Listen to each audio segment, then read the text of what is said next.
Hi everyone. Before lockdown I never cooked at my home.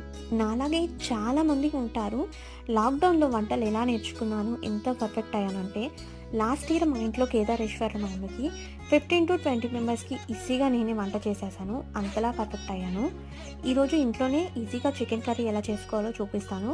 ముందుగా కడాయిలో oil heat చేసి పెట్టుకొని దాంట్లో ఒక లవంగం, ఒక దాల్చిన చెక్క ముక్క చిన్నది, అలాగే ఒక 2 యాలకులు వేసి ఫ్రై చేయండి. అందులోనే కట్ చేసి పెట్టుకున్న ఆనియన్, పచ్చిమిర్చి కూడా యాడ్ చేసి అవి ఫ్రై అయ్యాక అల్లం వెల్లుల్లి పేస్ట్ యాడ్ చేయండి.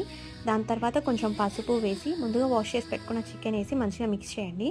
చికెన్ ఉడికాక టేస్ట్కి సరిపడా కారం, సాల్ట్, అలాగే లాస్ట్లో కొరియాండర్ పౌడర్, అలాగే కొంచెం కొత్తిమీరాకు వేసి దించేసేయండి. అంతే, టేస్ట్ చాలా బాగుంటుంది. మనం ట్రై చేయండి. బగారా రైస్